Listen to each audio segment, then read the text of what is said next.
Bonjour tout le monde, c'est Luc Allard qui vous parle.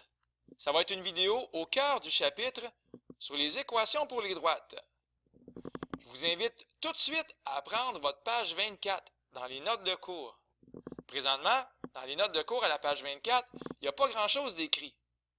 Alors je vous invite à aller prendre la page 24, à faire pause aussi souvent que vous voulez, à respirer profondément, à prendre votre temps pour retranscrire tout ce qui va vous sembler important dans la vidéo que je vais faire présentement. J'ai aussi besoin qu'on se souvienne des 6 histoires du Père Noël qu'on a vues récemment. Parce que presque toutes les histoires du Père Noël, qu'est-ce qui se passait lorsqu'on traçait ce qui se passait? On avait une droite qui apparaissait. Alors, quand on avait nos plans cartésiens, avec nos histoires de Père Noël, souvent, on a eu des droites qui montaient. On a eu aussi des droites qui descendaient. Puis on a peut-être eu aussi une droite ou deux qui ni montait ni descendait, qui était bien horizontale, parallèle à l'axe des X. On a vu ça dans nos histoires du Père Noël. Alors là, la chose importante, c'est de réaliser que à peu près toutes les droites qu'on peut tracer au monde, en fait, toutes les droites qu'on peut tracer au monde peuvent être écrites, peuvent être commandées sous la forme y égale ax plus b. Bon, ça fait un peu spécial y égale ax plus b, mais l'histoire la plus facile, c'est l'histoire des calories et des biscuits. Y est égal à 150x plus 5000. Y est égal à quelque chose fois x plus quelque chose. Ah, ça tombe bien, c'est exactement ce qui est ici. Y est égal à quelque chose fois x plus quelque chose. Donc, j'ai bien dit fois x. Ça veut dire que là, il y a un fois qui est caché. Hein? A fois x plus b. D'ailleurs, le 150, ou le A, le paramètre A, ici c'est 150, c'est un mot qu'on a déjà entendu. Hein? Je mets ça en rouge. C'est le taux de variation. C'est pas quelque chose qui est étranger, ça. Le taux de variation, c'est le paramètre A. Tiens, je vais l'écrire ici. C'est le paramètre A. Donc, c'est ce qui multiplie le X. C'est ce qui multiplie la variable indépendante. 150 calories fois le nombre de biscuits. Donc, le taux de variation, c'est 150. L'autre, le paramètre B, ici, c'est 5000. On va en parler dans quelques instants un petit peu plus. Ça s'appelle la valeur initiale. Donc, la valeur initiale, le paramètre B, la valeur initiale. Ici, je vais écrire B, comme ceci. Donc, à peu près toutes les histoires qu'on a vues, sauf l'histoire numéro 6, on pouvait toutes les écrire sous la forme y égale ax plus b. Et je vais vous dire pourquoi, sauf l'histoire numéro 6, parce que l'histoire numéro 6, ce n'était pas une droite, c'était pas ça la règle, c'était plutôt y est égal à 60 sur x. On partageait les biscuits avec les 60 lutins. Alors, il y a une grande différence avec quelque chose fois x et quelque chose divisé par x. Alors, c'est pour ça qu'on n'avait pas de droite avec l'histoire numéro 6. Mais pour les autres histoires, attention, attachez votre sucre, ça va aller rapidement. Pour l'histoire numéro 1, on avait des petits lutins, 7 lutins par enfant, y est égal à 7 fois x. Vous allez peut-être me dire, c'est pas exactement pareil comme y est égal à ax plus b, mais si j'écrivais 7x plus 0, on verrait à ce moment-là qu'on a exactement le modèle pour une droite.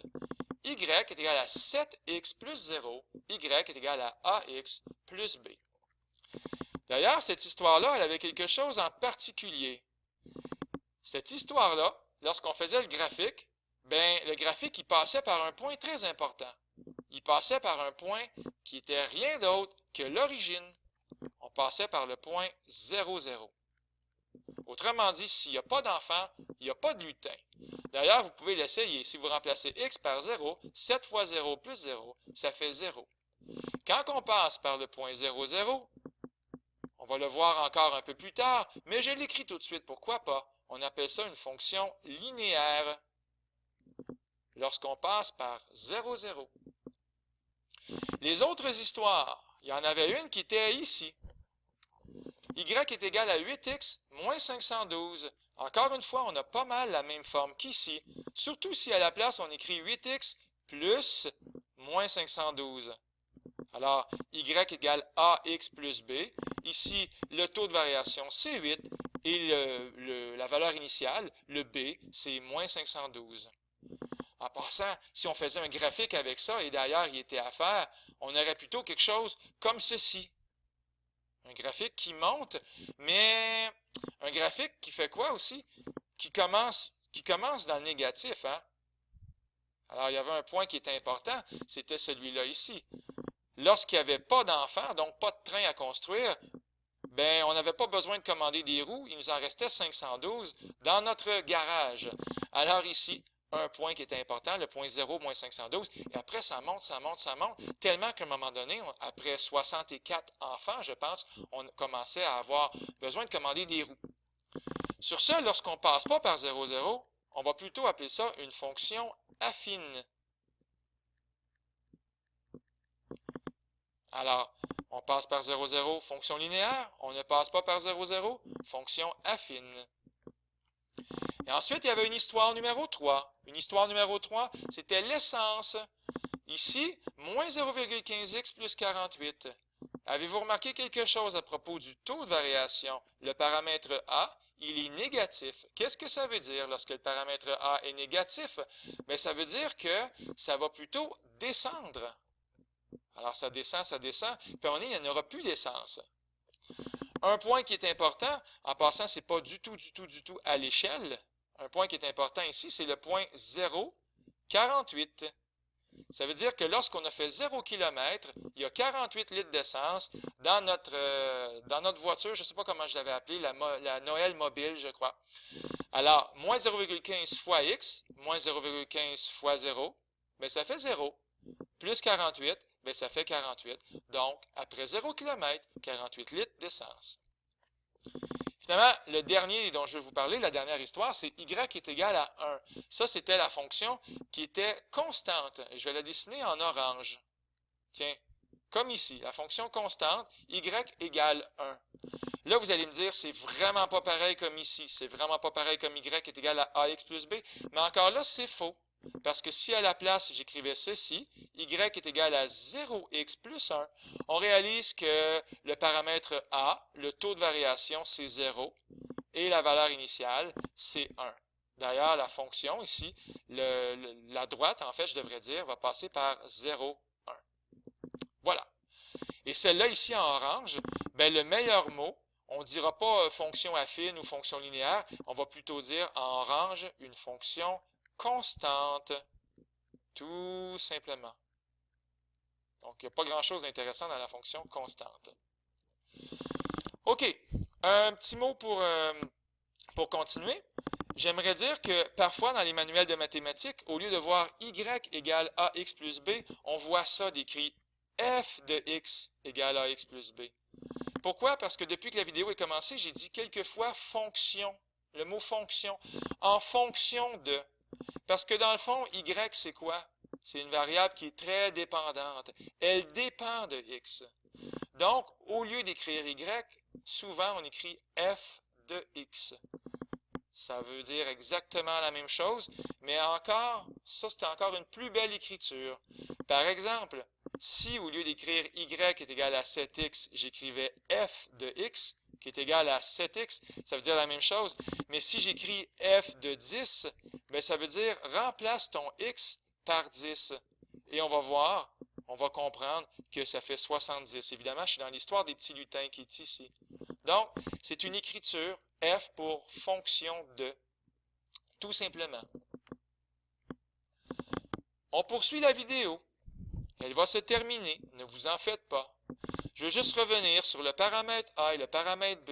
Je l'ai déjà dit quelques fois. Le paramètre A, c'est le taux de variation. Il multiplie x, il multiplie la variable indépendante. Vous pouvez faire pause, prenez votre temps. Le taux de variation indique comment varie le y, la variable dépendante, lorsque le x, la variable indépendante, varie de 1 unité. Si c'est écrit y est égal à 150x plus 5000, ça veut dire qu'à chaque fois qu'on ajoute un biscuit, bien, on augmente de 150 calories. le taux de variation. Le paramètre B, bien là, j'en ai parlé aussi du paramètre B. Alors, le paramètre B, c'est quoi? Bien, c'est la valeur initiale. Dans un graphique, le paramètre B, on le voit super bien. Tiens, on va y aller encore avec l'histoire des biscuits, comme ceci. Encore une fois, mon graphique n'est pas du tout à l'échelle. Étant donné que la règle, c'est y est égal à 150x plus 5000, bien, ça veut dire qu'au départ, après avoir mangé 0 biscuit, j'ai 5000 calories dans le corps. Donc, c'est la valeur initiale. C'est la valeur de y lorsque x vaut ici 0. Donc, ici, lorsque x vaut 0. On peut appeler ça aussi l'ordonnée à l'origine. Pourquoi je dis l'ordonnée à l'origine? Parce que présentement, le 5000, il est sur quel axe? Il est sur l'axe des ordonnées, l'axe des y. L'ordonnée à l'origine, pourquoi je dis l'origine? Quand x vaut 0, que vaut y? Que vaut l'ordonnée lorsque l'abscisse x vaut 0? Dans un graphique, c'est la valeur de y lorsque la droite, ici en vert, croise l'axe, encore une fois, l'axe des ordonnées, tout simplement. Alors, j'ai glissé beaucoup de mots, le paramètre A, le paramètre B, puis je termine avec une petite philosophie de vie. Attention, en lisant des textes ou en faisant des problèmes, certaines règles sont très faciles à trouver en lisant un texte, et d'autres règles ne sont pas faciles à trouver. Vraiment pas. Parmi les règles faciles, oui, la règle des biscuits est facile. 150 calories par biscuit et 5000 calories au départ, c'est une règle qui est facile à trouver. On va voir très bientôt comment trouver la règle avec uniquement 2 points. Alors ça, c'est un peu plus le fun. Donc, je vous donne un graphique ou un texte en français et je vous donne 2 beaux points. Toi et toi. Et là, il suffirait de trouver, par exemple, l'équation ou la règle de la droite qui passe par ces 2 points-là. On va voir ça dans une prochaine leçon de vie. Alors, c'est tout pour la vidéo. Vous pouvez la réécouter autant de fois que vous voulez. Elle ne va pas s'autodétruire. C'était Luc Allard pour le Collège Sainte-Anne qui vous dit « On lâche pas la gang, ça fait juste commencer ».